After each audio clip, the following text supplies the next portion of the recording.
Hello and welcome. Today we're going to talk about relative risk. And this is my picture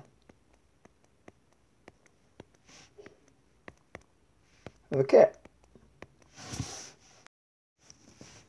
Okay, so what we're going to do is we're going to look at this idea of relative risk. As I've said before, it's a bit new, but we'll start with a skill that you guys are familiar with, and we'll build from there.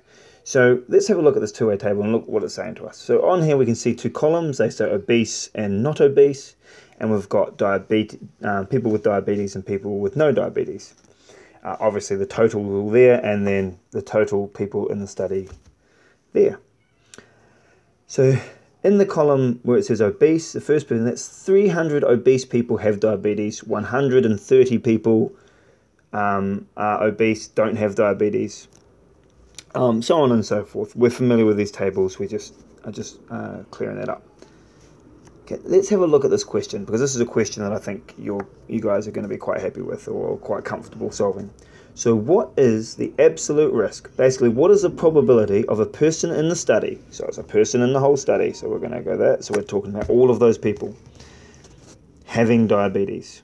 So let's find that all the people that have diabetes, that's this number here, all the people that have diabetes, they're all the people in the study, and I'm just going to go 360 divided by 1000, and that equals 0.36, and that is A, answered. And that's stuff that we should feel real comfortable with, so that's awesome. Let's go on to the relatively new stuff. So in this, we've got to work out these sorts of probabilities and then compare them by dividing. And the order we divide them in is based on how the question is phrased. So let's have a look at it.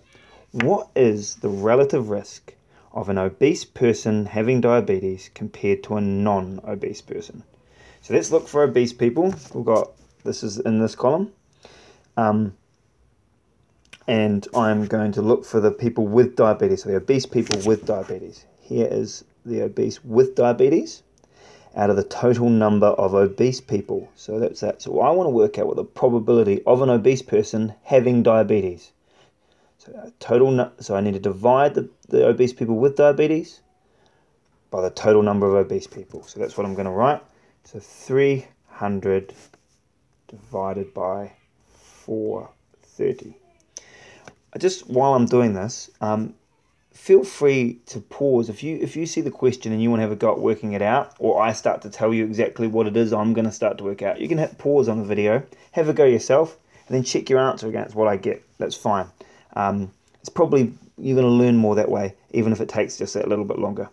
Okay, so I'm going to plug that into my calculator, and I'm going to get out a number that looks something like, let's see, that's what happened.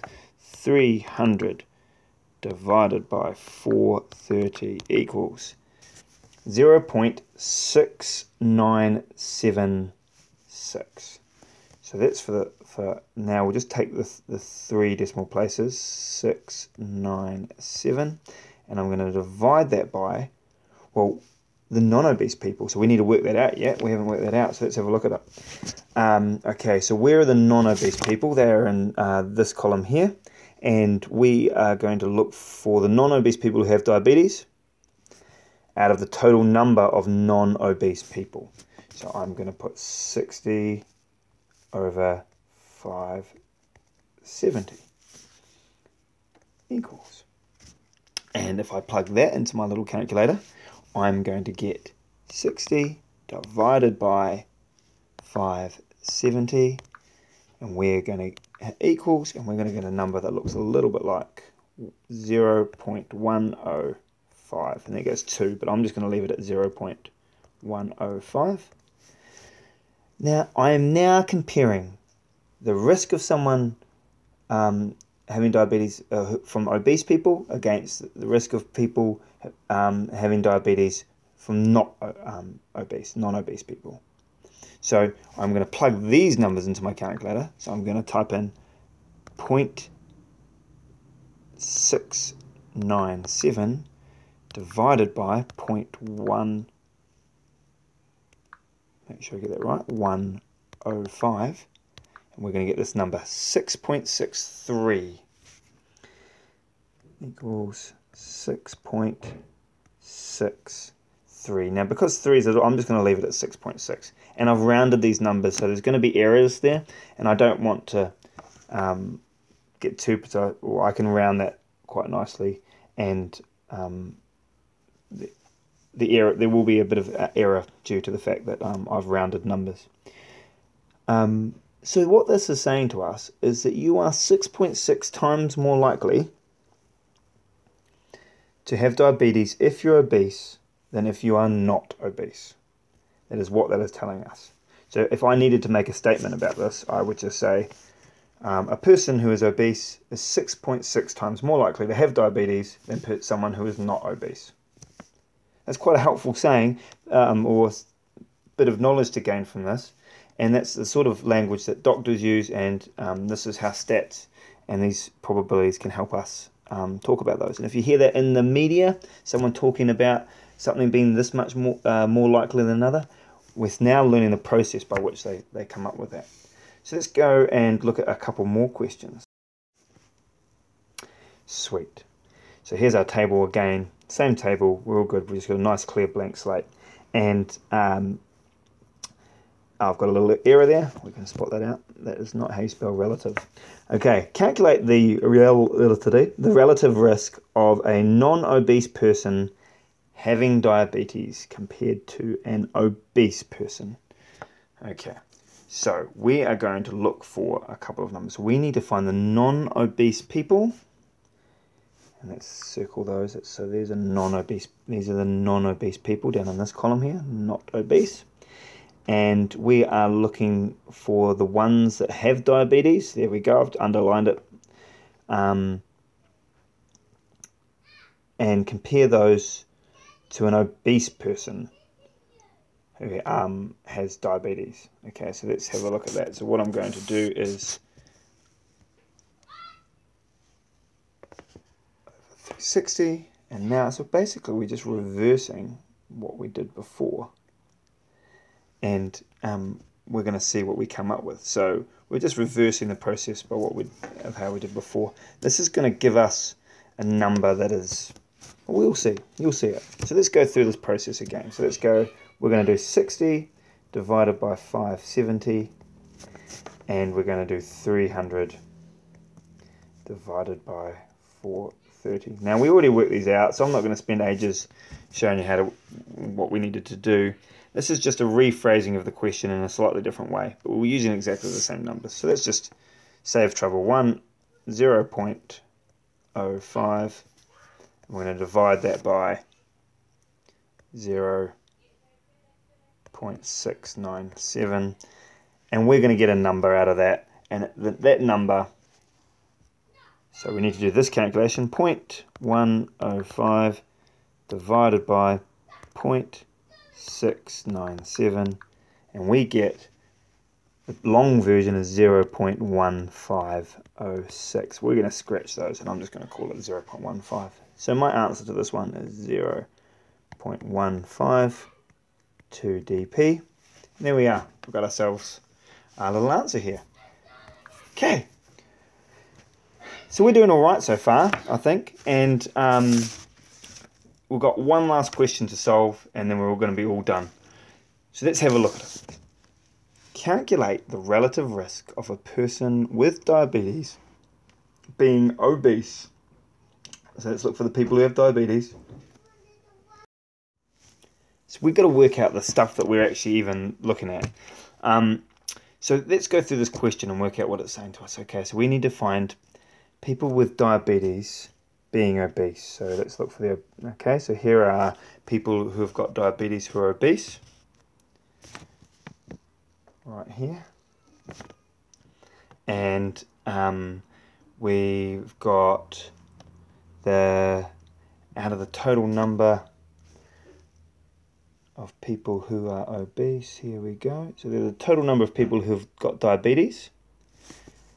So they were looking at the diabetics row, this row across here, and we're looking for the non-diabetics. So we are going to try and have a look at, so these are non-diabetics. This is an obese person who's not diabetic, and this is the total number of people in the study who were non-diabetic. Excellent. So what we need to do here is we need to divide the number of people who are not diabetic by how many people, sorry, the obese people who are not diabetic by the total number of non-diabetics. So let's do that. Let's see what number we get out if we do that. 130, that's the number of non-diabetic obese people. Divide that by the number of non-diabetics in the study in total, and we get this number here, 0. I'm going to write over here 0.203. Now I've made this a little bit hard by working that one out first, but if we look at it, we want to compare the obese people without diabetes, so that's who we're comparing it to. So this is our comparison group, so that should be your denominator. Your comparison group will be your denominator. Not super helpful to do it backwards in that way. Okay. Then we're going to have a look at the number of people who are diabetic and obese. So let's have a look. So that's that 300 there, and compare that against the total number of people with diabetes. So I'm going to go into my little calculator and I'm going to type in, and feel free to have a go at this yourself, 300 divided by 360, and that equals 8.33333, continue. So I'm just going to write in 0.833. So we've got the same amount of decimal places there. So there are numbers identified. So there are probabilities of each of those events happening. Okay, so let's just tap these numbers into the calculator. 0.833 divided by 0.203. Cool, I'm going to hit equals on that, and we're going to get a number that looks like this one, 4.1, and then there's a 0 and a 3 and a 4, so I'm just going to leave it at 4.1. So our relative risk for a person with diabetes being obese compared to a person without diabetes being obese, person with diabetes being obese, without diabetes being obese, is 4.1. So a person who, if you have diabetes, if you are obese, you're 4.1 times more likely to have diabetes than not have diabetes. So if you're obese, you are 4.1 times more likely to have diabetes than not have diabetes. And that is essentially what we've answered there. And this is what we're really looking for those final answers of questions. Converting that number and telling me what that means.